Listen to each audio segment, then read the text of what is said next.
Hello everyone, जय श्री राम। आज मैं आप सबको दिखाती हूँ कि इंग्लैंड में बच्चों के स्कूल बैग्स कैसे होते हैं। तो यहाँ पे बच्चों के स्कूल बैग को बोलते हैं बुक बैग, और ये इंडिया से बिल्कुल ही डिफरेंट, बिल्कुल ही अलग होता है।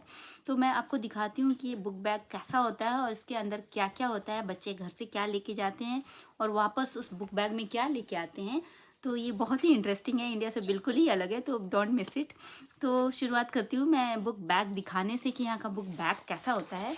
तो ये देखिए, ये है यहाँ के बच्चों का स्कूल का बुक बैग, आप देख सकते हैं। और आप देख सकते हैं कि ये कितना लाइट वेटेड है, कितना हल्का सा है। और ये बुक बैग आप चाहो तो स्कूल से ले सकते हो या फिर चाहो तो आप बाहर कहीं से भी ले सकते हो, आपको कोई पाबंदी नहीं है। आप चाहो तो ऑनलाइन ऑर्डर कर सकते हो, और ऑनलाइन ऑर्डर करने पर आप चाहो तो कस्टमाइज़ करा के यहाँ बच्चों के नाम लिखे हुए बुक बैग्स मंगा सकते हो। मैंने ये स्कूल से ही ऑर्डर किया है।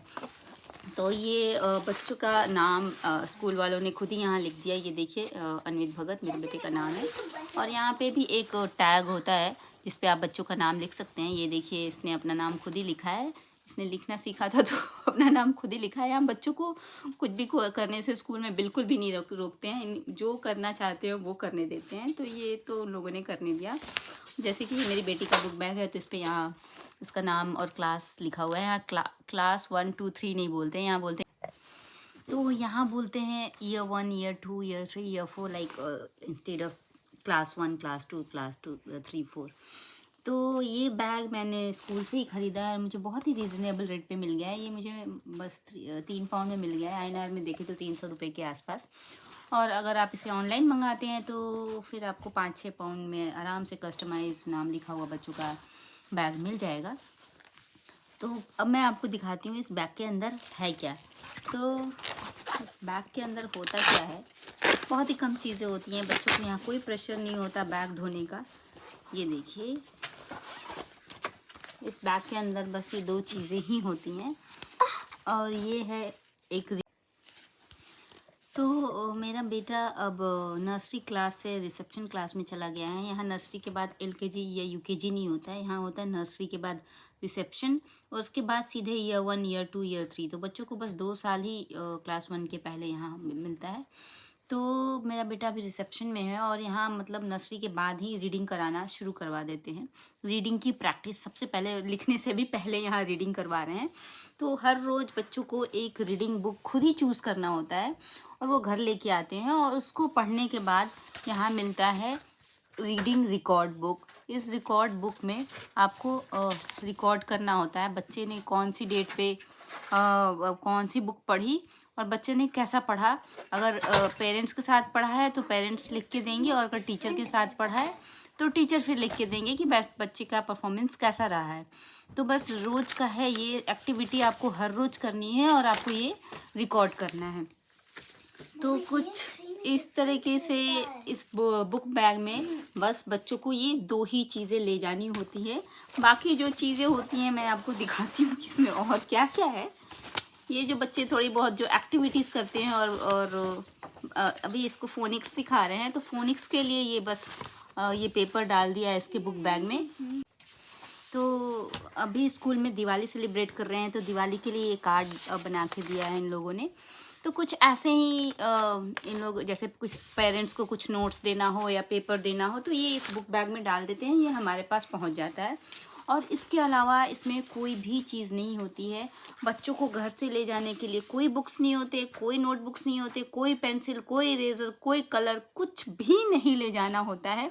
बच्चों को सारी चीज़ें स्कूल में ही मिलती हैं, बुक्स, कॉपीज़, और वो जो भी पढ़ाते हैं वो स्कूल में ही रख लेते हैं, हमारे पास नहीं आता है। और जब PTM होता है, यानी कि पेरेंट्स टीचर मीटिंग, तो वो हमें दिखाते हैं कि आपके बच्चे ने क्या क्या किया, क्या क्या उसकी परफॉर्मेंस कैसी रही। हमें रोज़ का नहीं पता लगता कि हमारा बच्चा स्कूल में क्या पढ़ रहा है, क्या नहीं पढ़ रहा है। कहीं से ये अच्छी बात है कि बच्चों पे प्रेशर नहीं है, तो कहीं से मुझे ये फील भी होता है कि हमें बिल्कुल पता नहीं लगता कि बच्चे स्कूल में क्या पढ़ रहे हैं। हमें खुद से ही पढ़ाना होता है। हम यहाँ पे अब बाज़ार से, मार्केट से बच्चों के ईयर 2 ईयर 3 कैसे एक्सरसाइज बुक्स ले आते हैं और बच्चों को घर पे प्रैक्टिस कराते हैं, पर हमें ये नहीं पता लगता कि स्कूल में क्या पढ़ा रहे हैं। बच्चों से पूछो तो वो गोलमोल जवाब देते हैं, ये हुआ वो हुआ। तो कभी मुझे थोड़ा सही लगता है कि चलो बच्चों को प्रेशर नहीं है पढ़ाई की, पर कभी मुझे लगता है यार बच्चे पढ़ क्या रहे हैं ये समझ नहीं आता। तो घर पे पढ़ाने के लिए हमें थोड़ी मुश्किल हो जाती है कि हम बच्चों को क्या पढ़ाएं। तो कुछ इस तरह से यहाँ पढ़ाई का पैटर्न बिल्कुल ही अलग है इंडिया से।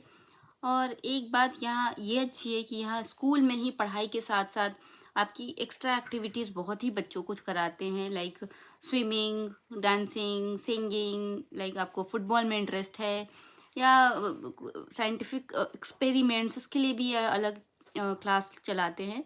तो लाइक यहाँ बच्चों को अर्ली स्टेज से ही ये हर तरह की एक्टिविटी कराते हैं कि जिसमें बच्चे का इंटरेस्ट हो वो उसमें अपना करियर बना सकता है, ना कि केवल पढ़ाई पे ही फोकस करते हैं। तो वो चीज़ मुझे यहाँ की बहुत अच्छी लगती है।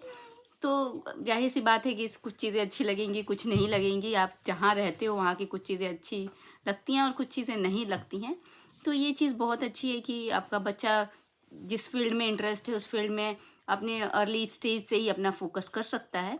बाकी पढ़ाई का मैं क्या बोलूँ, मेरे बच्चों को इतना अभी इंटरेस्ट नहीं होता है कि मैं इस घर पे आके बहुत सारा पढ़ाई करें। मेरी बहुत कोशिश रहती है कि मैं इसको हिंदी भी सिखा लूँ, हिंदी भी पढ़ा लूँ, पर इतना हो नहीं पाता। तो मैं क्या बोलूँ कि इस तरीके से पढ़ाई का जो पैटर्न है अलग है, और थोड़ा हम इंडियंस को वो थोड़ा हजम होने में मुश्किल होता है क्योंकि हम कुछ अलग तरीके से पले बड़े हैं और यहाँ कुछ अलग तरीका है, तो उसको ढलने में थोड़ा टाइम लग जाता है। तो हाँ, मुझे लगता है ये सब बताते बताते ये वीडियो काफ़ी लंबा हो गया है। और मैं बताऊं तो अभी बताने को काफ़ी कुछ है कि यहाँ बच्चों की एडमिशन कैसे होते हैं, स्कूल्स गवर्नमेंट होते हैं, फ़ीस बिल्कुल नहीं देनी पड़ती हमें, उसका क्या प्रोसेस होता है। तो काफ़ी कुछ है बताने को, पर वीडियो बहुत लंबा हो रहा है। तो मैं ट्राई करूँगी कोई किसी और वीडियो में मैं आपको फुल यहाँ का प्रोसेस बताऊँ कि एडमिशन बच्चों का कैसा होता है, किस साल में एडमिशन होता है और उनका बेस क्या होता है एडमिशन कराने का। तो ये सब मैं ट्राई करूँगी आपको बताने का। अभी के लिए इतना ही। होप ये इन्फॉर्मेशन आपको अच्छी लगी हो। मिलते हैं नेक्स्ट वीडियो में, तब तक के लिए बाय। जय भारत।